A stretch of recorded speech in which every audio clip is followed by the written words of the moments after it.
Ang most important na prayer ng isang tao is hindi yung, Lord, bigyan mo ako nito. Or Lord, gusto ko ng ganyan. Ang pinaka-important na prayer ng tao is, Lord, ano yung will mo sa buhay ko? Saan mo ko gusto? Kasi maraming pintuan Ton. Maraming pintuan na nagbubukas sa buhay ng isang tao. Pero alin ba dyan yung galing sa Kanya? And paano mo malalaman? Paano? Ang prayer is, kung hindi galing sa'yo, Lord, isara mo. Tama. Isara mo. Alam mo ba kung ilan na, in my 35 years in showbiz, alam mo ba kung ilan na yung mga project na, andyan na, iyon na, biglang nawawala? Yes. Alam mo yun? Yes. Bakit? Hindi yun sa'yo Kaya kailangan align ka sa Kanya lagi. Kailangan sabihin, everyday ang prayer mo, Lord, your will be done. So when people hear your story, what do you want them to see and to hear? I want them to see, first of all, I know, natural sa akin to, Eton. Pag nakita mo, nakilala mo ko, ang lakas ng dating. Overpowering. Pero when you get to know me, you will see my heart.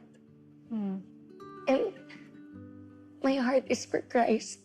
I want them to know that through me, I hope I can be the example na ang pinaka-importanting bagay sa buhay ng isang tao is obedience to God. Kasi kaya naman natin a lot of things you can attain on your own. You can hustle. Okay? Kaya mong gawa ng paraan. Kaya mong dayain. Diskartehan. Kaya diskartehan. Pero isa lang ang way na blessed, na walang problema, walang sakit ng ulo, peaceful. And yun ang way ni God. Minsan, pahihirapan ka muna talaga niya.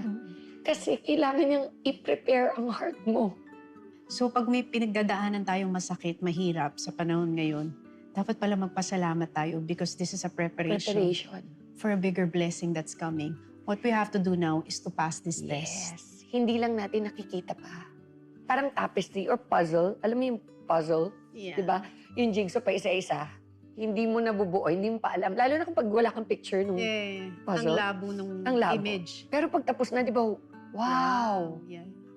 Ganda pala. Yung pala yung dahilan. So, ang gusto ko talagang maisip ng tao pagka yung take home nila from our conversation is talagang be patient with the Lord. Trust Him 100%. Huwag kang bibitiw. Lalo na pag mahirap. Pinagdadaanan mo. When it's easier to let go, when it's easier to question